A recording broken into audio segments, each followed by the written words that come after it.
Hi hello ನಮಸ್ಕಾರ, welcome back to my vlog. ಇವತ್ತಿನ ವ್ಲಾಗಲ್ಲಿ ನಾನು ನಮ್ಮ ಊರಿನ ಅಂದರೆ ಸಾಗರದ ಗ್ರಾಮ ದೇವಿಯರ ದೇವಸ್ಥಾನಕ್ಕೆ ಕೈ ಮುಗಿಯೋಣ ಅಂತೇಳಿ ಹೋಗ್ತಾ ಇದ್ದೀನಿ. ದಸರಾ ಕೂಡ ಆಗಿರೋದ್ರಿಂದ ತುಂಬ ಚೆನ್ನಾಗಿ ಅಲಂಕಾರ ಕೂಡ ಮಾಡಿರ್ತಾರೆ. ಸೊ ಹಾಗಾಗಿ ಬನ್ನಿ ನಮ್ಮ ಸಾಗರದ ದೇವಿಯರ ದರ್ಶನ ಕೂಡ ಮಾಡಿಸ್ತೀನಿ. ಸಾಧ್ಯ ಆದರೆ ನಿಮಗೆ ಒಳಗಿನ ಫುಟೇಜ್ ಕೂಡ ವಿಡಿಯೋಸ್ ಕೂಡ ತೊಗೊಳ್ಲಿಕ್ಕೆ ಟ್ರೈ ಮಾಡ್ತೀನಿ. 6 ಗಂಟೆಯಿಂದ 6:30 ತನಕ ಬಸ್ಸಿಗೆ ವೆಯ್ಟ್ ಮಾಡಿದ್ವಿ. ಫೈನಲಿ 6:30ಗೆ ಉಳಿವಿ ಸೊರವ ಬಸ್ ಬಂತು. ಸಾಮಿನ್ ಸ್ಟಾಪಿಂದ ನಾವು BH ರೋಡಲ್ಲಿ ಇಳ್ಕೊಂಡ್ವಿ. BH ರೋಡಿಂದ ಸೀದಾ ಕೆಳಗೆ ಬರ್ತಿದ್ದಂಗೆ ಅಮ್ಮ ನನಗೆ ಬಳೆ ಉಡ್ಸ್ಕೊ ಅಂತ ಹೇಳಿದರು. ಯಾವಾಗಲೂ ಕೂಡ ಒಂದೇ ಥರ ಬಳೆನ ಇಡ್ಸ್ಕೊತಿಲ್ಲ, ಈ ಸಲ ಸ್ವಲ್ಪ ಚೇಂಜ್ ಆಗಿ ಬಳೆ ಇಟ್ಕೊ ಅಂತ ಹೇಳಿದರು. ಸೊ ಹಾಗಾಗಿ ಅಮ್ಮ ಚಾಯ್ಸ್ ಮಾಡಿರುವಂತಹ ಗೋಲ್ಡನ್ ಕಲರ್ ಬಳೆನ ನಾನು 1 ಡಜನ್ನ ಇಟ್ಕೊಂಡೆ. ಪ್ರತಿ ಸಲ ತವ್ರ ಮನೆಗೆ ಬಂದಾಗೂ ಕೂಡ ಅಮ್ಮ ನನಗೆ ಬಳೆಯನ್ನು ಉಡಿಸಿ ಕಳಿಸ್ತಾರೆ. ಬಹಳ ಖುಷಿಯಾಗತ್ತೆ ಈ ಥರ ಬಳೆ ಇಡ್ಸ್ಕೊಬೇಕಾದ್ರೆ. ನಂತರ ನನ್ನ ಮಗ ಕೂಡ ಸ್ಟಾರ್ಟ್ ಮಾಡಿದ್ದ ನನಗೇನು ಟಾಯ್ಸ್ ಕೊಡಿಸು ಅಂಥೇಳಿ. ನಾನು ಅವನಿಗೇನು ಕೊಡಿಸ್ಲಿಕ್ಕೆ ಹೋಗಿಲ್ಲ, ಯಾಕಂತಂದರೆ ತೊಗೊಂಡು ಒಂದು 5 ನಿಮಿಷ ಕೂಡ ನೆಟ್ಟಗಿಟ್ಕೊಳ್ಳೋದಿಲ್ಲ.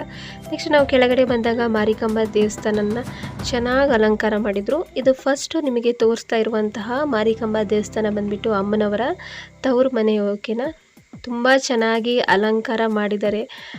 ನೀವು ಕೂಡ ಒಂದ್ಸಲ ಈ ವಿಡಿಯೋನ ನೋಡಿದ ಮೇಲೆ ಬಂದು ಅಮ್ಮನವ್ರನ್ನ ದರ್ಶನ ಮಾಡ್ಕೊಂಡು ಹೋಗಿ. ಯಾರಿಗೆಲ್ಲ ಸಾಧ್ಯ ಇಲ್ಲಲ್ಲ, ಇದೇ ವಿಡಿಯೋದಲ್ಲಿ ನೀವು ದೇವರಿಗೆ ಕೈ ಮುಕ್ಕೊಬೋದು. ದೇವಸ್ಥಾನದ ಮುಂಭಾಗದಲ್ಲೇ ಉಡಿಯಕ್ಕಿಗಳಾಗಿರ್ಬೋದು, ಮಡ್ಲಕ್ಕಿ ಆಗಿರ್ಬೋದು, ಪ್ರತಿಯೊಂದು ಕೂಡ ನೀಟಾಗಿ ಅರೇಂಜ್ ಮಾಡಿ ಇಟ್ಕೊಂಡಿದ್ದಾರೆ. ದೇವಸ್ಥಾನದ ಒಳಗಡೆ ವಿಡಿಯೋ ಮಾಡಲಿಕ್ಕೆ ಕೊಡ್ತಾರೋ ಇಲ್ಲೋ ಅಂಥೇಳಿ ನಾನು ಹೊರಗಿಂದನೇ ಕ್ಯಾಮ್ರಾನ ಝೂಮ್ ಮಾಡಿಕೊಂಡು ವಿಡಿಯೋವನ್ನು ತಗೊಂಡೆ ಅಮ್ಮನವ್ರದ್ದು. ನೆಕ್ಸ್ಟ್ ಎಲ್ಲರೂ ಕೂಡ ಫೋಟೋಸ್ ಹಾಗೆಯೇ ವೀಡಿಯೋಸ್ಗಳನ್ನು ತಗೊತಾ ಇದ್ರು. ಸೊ ಹಾಗಾಗಿ ನಾನು ಕೂಡ 2 ಸೆಕೆಂಡಲ್ಲಿ ಚೆಕ್ ಅಂಥೇಳಿ ಒಂದು ವಿಡಿಯೋವನ್ನು ಮಾಡಿಕೊಂಡೆ. ಹಾಗೆಯೇ ಹೊರಗಡೆ ಭಜನೆ ಹಾಗೆಯೇ ಇನ್ನಿತರ ಕಾರ್ಯಕ್ರಮ ಕೂಡ ನಡೀತಾ ಇತ್ತು. ಬಹಳ ಹೊತ್ತು ನಿಲ್ಲಲಿಲ್ಲ, ನಾವು ಸ್ವಲ್ಪ ನೋಡಿಕೊಂಡು ಹಾಗೆಯೇ ಗಂಡನ ಮನೆಯ ಮಾರಿಕಾಂಬಾ ದೇವಸ್ಥಾನಕ್ಕೆ ಬಂದ್ವಿ. ಅಲ್ಲೂ ಕೂಡ ಪ್ರಸಾದ ವಿತರಣೆ ಎಲ್ಲ ಕೂಡ ಮಾಡ್ತಾಯಿದ್ರು. ಬಹಳಷ್ಟು ರಶ್ ಇತ್ತು, ಬಟ್ ನಾವು ಹೋಗೋ ಟೈಮಲ್ಲಿ ಅಷ್ಟು ಕ್ಯೂ ಇರಲಿಲ್ಲ.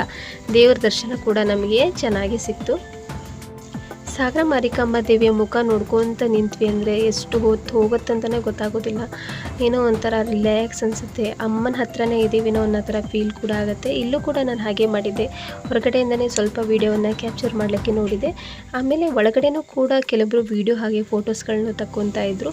ಸೊ ಹಾಗಾಗಿ ನಾನು ಕೂಡ ಒಂದು 2 ಸೆಕೆಂಡಿನ ವೀಡಿಯೋವನ್ನು ಮಾಡಿಕೊಂಡೆ. ಸಾಗರದ ಮಾರಿಕಾಂಬಾ ದೇವಿಯನ್ನು ಎಲ್ಲರೂ ಕೂಡ ನೋಡಲಿ ಅಂಥೇಳಿ. ಆಮೇಲೆ ಹೊರಗಡೆ ಇಲ್ಲಿ ಕಡಲೆಕಾಳಿನ ಉಸುಳಿಯನ್ನು ಕೂಡ ಪ್ರಸಾದವನ್ನಾಗಿ ಕೊಡ್ತಾಯಿದ್ರು. ಕಡಲೆಕಾಳಿನ ಉಸುಳಿಯನ್ನು ತೊಗೊಂಡ್ಬಿಟ್ಟು ನೆಕ್ಸ್ಟ್ ಮನೆ ಕಡೆ ಹೋಗಬೇಕಾದ್ರೆ ಕಾಳಿಕಾ ಪರಮೇಶ್ವರಿ ದೇವಸ್ಥಾನಕ್ಕೆ ಹೋಗೋಣ ಅಂತ ಅಮ್ಮ ಹೇಳಿದರು.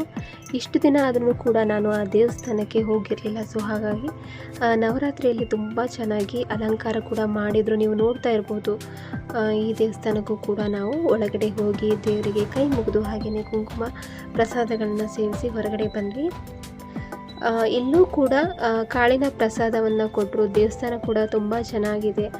ದೇವಿಯ ಮುಂಭಾಗದಲ್ಲಿ ನಂದಿ ಹಾಗೆಯೇ ಪಾದಗಟ್ಟಿ ಕೂಡ ಇದೆ. ತುಂಬ ಚೆನ್ನಾಗಿದೆ ದೇವಸ್ಥಾನ, ಕಲ್ಲಿನ ದೇವಸ್ಥಾನ. ಪ್ರಸಾದನ ತಗೊಂಡು ಸೀದಾ ಮಾರ್ಕೆಟ್ ರೋಡಲ್ಲಿ ಕೆಳಗೆ ಬರುತ್ತಿದ್ದಂಗೆ ಯಲ್ಲಮ್ಮನ ದೇವಸ್ಥಾನ ಇದೆ. ಸೊ ಅಲ್ಲಿ ಹೋಗೋಣ ಅಂಥೇಳಿ ಹೊರಟಿದ್ವಿ. ನನಗೆ ಸರ್ಪ್ರೈಸ್ ಆಗಿ ನನ್ನ ಬಾಲ್ಯದ ಗೆಳೆಯ ಹಾಗೆಯೇ ಚೈಲ್ಡ್ಹುಡ್ ಕ್ಲಾಸ್ಮೇಟ್ ಫ್ರೆಂಡ್ ಕೂಡ ಗಣೇಶ್ ಸಿಕ್ಕಿದ. ನನಗೆ ನಿಜವಾಗ್ಲೂ ಶಾಕ್ ಆಯಿತು. ನಾನು ವಿಡಿಯೋ ಕರೆಕ್ಟಾಗಿ ಮಾಡಬೇಕಾದ್ರೆ ಅದೇ ಟೈಮಲ್ಲಿ ಸಿಕ್ಕಿದ್ದಾನ ಅಂಥೇಳಿ ಖುಷಿ ಕೂಡ ಆಯಿತು. ಅವರಿಗೆ ಅವನ ಫ್ಯಾಮಿಲಿಗೆಲ್ಲರಿಗೂ ಕೂಡ ಮಾತಾಡಿಸ್ಕೊಂಡು ನೆಕ್ಸ್ಟು ದೇವಸ್ಥಾನವನ್ನು ಕಟ್ತಾ ಇದ್ದಾರೆ. ಅದನ್ನು ಕೂಡ ನಾನು ನನ್ನ ವೀಡಿಯೋಗಳಲ್ಲಿ ರೆಕಾರ್ಡ್ ಮಾಡ್ಕೊಂಡೆ. ಯಾಕಂತಂದರೆ ಮತ್ತೆ ನೆಕ್ಸ್ಟ್ ಇಯರ್ ಬಂದಾಗ ಇನ್ನೂ ಕೂಡ ಅದನ್ನ ದೇವಸ್ಥಾನಗಳನ್ನು ಚೆನ್ನಾಗಿ ಕಟ್ಟಿರ್ತಾರಲ್ಲ, ಆವಾಗ ನೋಡಲಿಕ್ಕೆ ಕೂಡ ಇನ್ನೂ ಚೆನ್ನಾಗಿರುತ್ತೆ. ಹಳೆ ವೀಡಿಯೋ ಹಾಗೆಯೇ ಹೊಸ ವೀಡಿಯೋಗಳಿಗೆ ಕಂಪೇರ್ ಮಾಡಿದಾಗ ಸ್ವಲ್ಪ ಖುಷಿ ಅನಿಸುತ್ತಲ್ಲ. ಸೊ ಹಾಗಾಗಿ ಎಲ್ಲದನ್ನು ಕೂಡ ಡೀಟೇಲಾಗಿ ನಾನು ವೀಡಿಯೋ ತೊಗೊಂಡೆ. ಮುಂಚೆ ಹಳೆಯ ದೇವಸ್ಥಾನ ಇತ್ತು, ಇವಾಗ ಹಳೆಯ ದೇವಸ್ಥಾನವನ್ನು ಕೆಡವಿ ಹೊಸ ದೇವಸ್ಥಾನವನ್ನು ಕಟ್ತಾ ಇದ್ದಾರೆ. ಯಲ್ಲಮ್ಮ ತಾಯಿಗೆ ಉದು ಅಂತ ಅಂದ್ಬಿಟ್ಟು ನೆಕ್ಸ್ಟ್ ಅವರು ಕೊಟ್ಟಿರುವಂತಹ ಪ್ರಸಾದಗಳನ್ನು ಕೂಡ ತಗೊಂಡು ದುರ್ಗಾಂಬಾ ದೇವಸ್ಥಾನಕ್ಕೆ ಬಂದ್ವಿ. ದುರ್ಗಾಂಬಾ ದೇವಸ್ಥಾನ ವರ್ಧಾ ನದಿ ಇದೆಯಲ್ಲ ಅದ್ರ ಪಕ್ಕದಲ್ಲೇ ಇದೆ. ನೋಡಿ, ನಿಮಗೆ ಎದುರುಗಡೆ ಮೈಲಾರ ಲಿಂಗೇಶ್ವರ ಸ್ವಾಮಿ ದೇವಸ್ಥಾನ ಕೂಡ ಇದೆ. ಹಾಗೆಯೇ ಎದುರುಗಡೆ ದುರ್ಗಾಂಬಾ ದೇವಸ್ಥಾನ ಇದೆ. ಇಲ್ಲಿ ಅಷ್ಟಮಿ ದಿನದಲ್ಲಿ ಊಟ ಕೂಡ ಇರ್ತಾರೆ. ನಾವೆಲ್ಲ ಚಿಕ್ಕವರಿದ್ದಾಗ ತಪ್ಪಿಸ್ತೇನೆ ಕರೆಕ್ಟಾಗಿ ನಮಗೇನು ಊಟ ಇಡ್ತಾ ಇದ್ದಾರೆ ಅಂತಲೂ ಕೂಡ ಗೊತ್ತಿರಲಿಲ್ಲ. ಬಟ್ ಫ್ರೆಂಡ್ಸ್ ಎಲ್ಲ ಸೇರಿಕೊಂಡು ಇಲ್ಲಿ ತನಕ ಬಿಸಿಲಲ್ಲಿ ನಡ್ಕೊಂಬಂದು ದೇವ್ರ ಪ್ರಸಾದವನ್ನು ಊಟ ಮಾಡಿಕೊಂಡು ಮತ್ತೆ ಅದೇ ಬಿಸಿಲಲ್ಲಿ ಹೋಗ್ತಿದ್ವಿ. ಆ ಚೈಲ್ಡ್ಹುಡ್ ಮೆಮೊರೀಸ್ ನೆನಪಾಯಿತು. ಇಲ್ಲೂ ಕೂಡ ದುರ್ಗಾದೇವಿಯ ವಿಡಿಯೋವನ್ನು ಝೂಮ್ ಹಾಕಿ ಕ್ಯಾಮ್ರಾದಲ್ಲಿ ನಾನು ಸೆರೆ ಹಿಡಿದಿದ್ದು. ಹೀಗೆ ನೆಕ್ಸ್ಟ್ ಒಳಗಡೆ ಕೂಡ ಪರ್ಮಿಷನ್ ಸಿಕ್ತು ನನಗೆ ವಿಡಿಯೋ ಮಾಡಲಿಕ್ಕೆ. ಸೊ ಹಾಗಾಗಿ ಅಮ್ಮನವರ ದುರ್ಗಾದೇವಿಯ ವಿಡಿಯೋವನ್ನು ಕೂಡ ಚೆನ್ನಾಗಿ ಮಾಡಿಕೊಂಡೆ. ಇಲ್ಲಿ ಎಲ್ಲ ದೇವಸ್ಥಾನಗಳಲ್ಲೂ ಕೂಡ ತುಂಬ ಚೆನ್ನಾಗಿ ಅಲಂಕಾರ ಮಾಡಿದರು. ನವರಾತ್ರಿ ಅಂದರೆ ಸುಮ್ಮನೆ ಅಲ್ವಲ್ಲ, ಪ್ರತಿದಿನವೂ ಒಂದೊಂದು ಅಲಂಕಾರ ಮಾಡಿರ್ತಾರೆ. ಹಾಗೆಯೇ ಪೇಟೆ ಹತ್ತಿರ ಇದ್ದರೂ ದಿನ ಕೂಡ ಹೋಗಿ ಬರ್ಬೋದು. ನೆಕ್ಸ್ಟು ಚಾಟ್ ತಿನ್ನೋಕ್ಕೆ ಅಂತ ಹೋದ್ವಿ. ನನ್ನ ಫೇವ್ರೆಟ್ ಚಾಟ್ ಸೆಂಟರ್ ಇದು. ಸಾಗರದಲ್ಲಿ ನಾನು ಎಲ್ಲೂ ಕೂಡ ಚಾಟ್ಸ್ಗಳನ್ನ ತಿನ್ನೋದಿಲ್ಲ. ಇದೇ ಚಾಟ್ ಸೆಂಟರಿಗೆ ಬರೋದು. ನಾನು PUC ಕಲಿಯೋಕ್ಕೆ ಸ್ಟಾರ್ಟ್ ಮಾಡಿದಾಗಿಂದನೂ ಕೂಡ ಈ ಚಾಟ್ ಸೆಂಟರಿಗೆ ನಾನು ಪಾನಿಪುರಿ ಹಾಗೆಯೇ ಗೋಬಿ ಮಂಚೂರಿ ತಿನ್ಲಿಕ್ಕೆ ಬರೋದು. ಅದನ್ನು ಕೂಡ ನನ್ನ ಮಗನಿಗೆ ಹೇಳಿದೆ. ನನ್ನ ಮಗನಿಗೆ ಹೇಳಿದ ತಕ್ಷಣ ಆಶ್ಚರ್ಯ ಆಗಿಬಿಡ್ತು. ಹೌದಮ್ಮ ನೀವು ಇದೊಂದೇ ಅಂಗಡಿಲೇ ತಿನ್ನೋದಂತ ಕೇಳಿದ. ಅವನಿಗೆ ಕೂಡ ಅಂಕಲ್ ಆಂಟಿನ ಪರಿಚಯ ಮಾಡಿಕೊಟ್ಟೆ. ಹಾಗೆಯೇ ಈ ಚಾಟ್ ಸೆಂಟರ್ ಎಲ್ಲಿದೆ ಅಂತ ಅಂದರೆ ರೈಲ್ವೆ ಟ್ರ್ಯಾಕ್ ಪಕ್ಕದಲ್ಲೇ ಇದೆ. ಆಲ್ಮೋಸ್ಟ್ ಸಾಗರದಲ್ಲಿರೋರಿಗೆ ಎಲ್ರಿಗೂ ಕೂಡ ಗೊತ್ತಿರತ್ತೆ. ಎಲ್ಲ ದೇವಿಯರ ದರ್ಶನ ತಗೊಂಡು ಇವಾಗ ಕಡೆಯದಾಗಿ ನನ್ನ ಫೇವರೇಟ್ ಸ್ಟಾಲಲ್ಲಿ ಗೋಬಿ ಮಂಚೂರಿ ಹಾಗೆಯೇ ಮಸಾಲೆ ಪುರಿ ತಿನ್ನೋಣ ಅಂತ ಬಂದಿದ್ದೀನಿ. ನಾನು ಪ್ರತಿ ಸಲ ಸಾಗ್ಲಕ್ಕೆ ಬಂದಾಗೂ ಕೂಡ ಇದೇ ಶಾಪ್ನಲ್ಲೇ ಗೋಬಿ ಮಂಚೂರಿ ಪಾನಿಪುರಿ ತಪ್ಪದೇನೆ ತಿಂದು ಊರಿಗೆ ಹೋಗೋದು. ಯಾಕಂತಂದರೆ ನನಗೆ ನಮ್ಮ ಹಳೆಯದಲ್ಲಿ ಮಾಡುವಂತಹ ಚಾಟ್ಸ್ ಇಷ್ಟ ಆಗೋದಿಲ್ಲ. ಸೊ ಹಾಗಾಗಿ ನಾನು ಇಲ್ಲಿ ತಿನ್ನಲಿಕ್ಕೆ ಅಂತೇಳಿ ಬಂದಿದ್ದೀನಿ. ಸೊ ಗೋಬಿ ಮಂಚೂರಿ ಪಾನಿಪುರಿ ತಿನ್ಕೊಂಡು ಸೀದಾ ಮನೆ ಹೋಗೋದು. ನಾಳೆ ಆಫ್ ಟು ಹಳಿಯಾಳ. ಒಂದು ಗೋಬಿ ಮಂಚೂರಿ, ಮಸಾಲೆ ಪುರಿ, ಸೇವ್ ಪುರಿ, ಪಾನಿಪುರಿ ಎಷ್ಟು ಸಖತ್ತಾಗಿ ಮಾಡ್ತಾರಂದರೆ ಟೇಸ್ಟ್ ಇಲ್ಲಿ ತನಕನೂ ಕೂಡ ಯಾವುದೇ ಥರ ಡಿಫ್ರೆನ್ಸ್ ಆಗಿಲ್ಲ. ಹಾಗೆಯೇ ಹೆಲ್ದಿಯಾಗಿ ಮಾಡ್ತಾರೆ.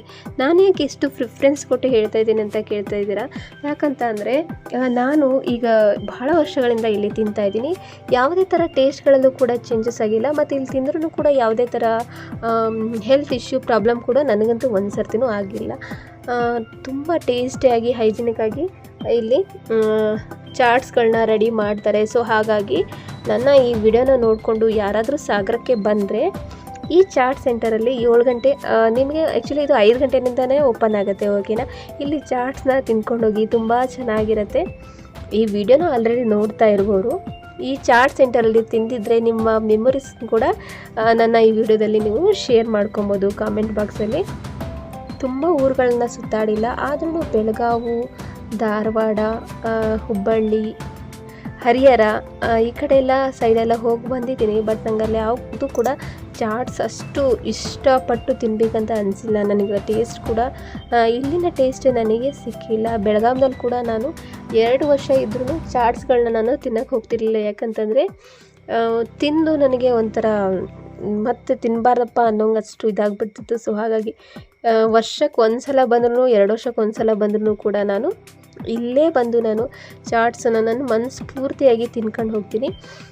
ಚಾಟ್ಸನ್ನು ನಾನು ಯಾವಾಗಲೂ ಕೂಡ ರೆಗ್ಯುಲರಾಗಿ ತಿನ್ನೋದಿಲ್ಲ. ಓಕೆನಾ. ವರ್ಷಕ್ಕೆ 1 ಸಲ 2 ಸಲ ತಿಂದರೆ ಹೆಚ್ಚು. ಹಳೆಯಾಳದಲ್ಲಿ ಕೂಡ ನಾನು ಯಾವ ಚಾಟ್ಸನ್ನು ಕೂಡ ತಿನ್ನೋದಿಲ್ಲ.